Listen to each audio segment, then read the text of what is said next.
Pán minister, veliteľ dobrovoľného hasičského zboru technik Miroslav Brdko. Hasičské jednotky Likavka sú nastúpené na slávnostné odovzdanie hasičskej techniky. Ďakujem pekne. Dajte Bohu. Pán minister, ľudia Likavky, ja, pán farár, sme garantom toho, že toto auto ste dali do správnych rúk. Veľmi pekne ďakujem, vážený pán starosta, vážený pán farár, vážení Likavčania. Chcem vás všetkých srdečne pozdraviť a veľmi pekne sa poďakovať za naozaj to veľmi milé privítanie. Začnem predovšetkým tým, že zhruba pred 2 rokmi sme sa rozhodli po tom, čo sa nám podarilo už významne obmeniť hasičskú techniku profesionálnych hasičov a myslím si, že je to cítiť aj v Ružomberku, aj v okolitých okresných mestách. Rozhodli sme sa pre obnovu hasičskej techniky u dobrovoľných hasičov a mám tu so sebou aj krstných otcov, pána generálneho sekretára dobrovoľnej požiarnej ochrany Vendrina Horváta aj pána prezidenta hasičského záchranného zboru, najvyššieho hasiča slovenského. Keď sme povedali, že dobrovoľní hasiči sú nepostredateľnou súčasťou hasičského zásahu spolu s profesionálnymi hasičmi a že bez ich spolupráce si naše fungovanie nevieme predstaviť. A preto bolo nevyhnutné, aby sme prispeli svojou mierou aj k obnove techniky u dobrovoľných hasičov.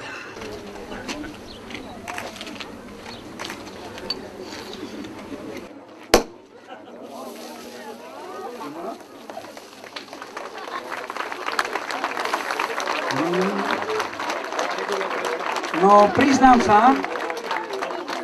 sa, že ja som si myslel, že som hasič, ale po tomto útoku idem do dôchodku.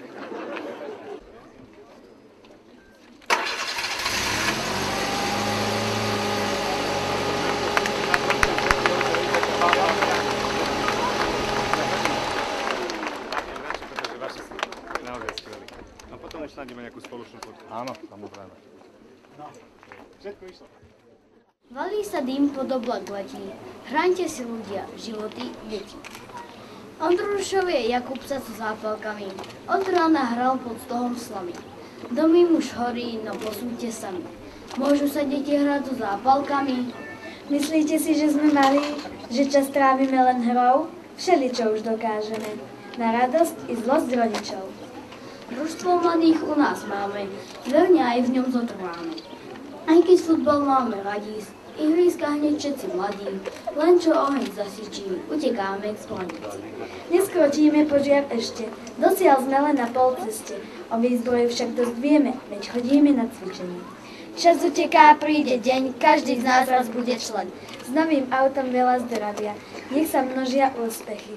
Ohne nie len pece žhavia, nech neskáču na strechy.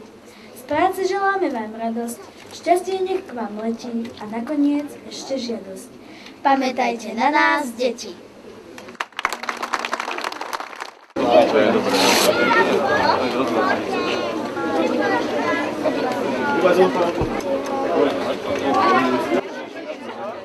Ja vás preveziem.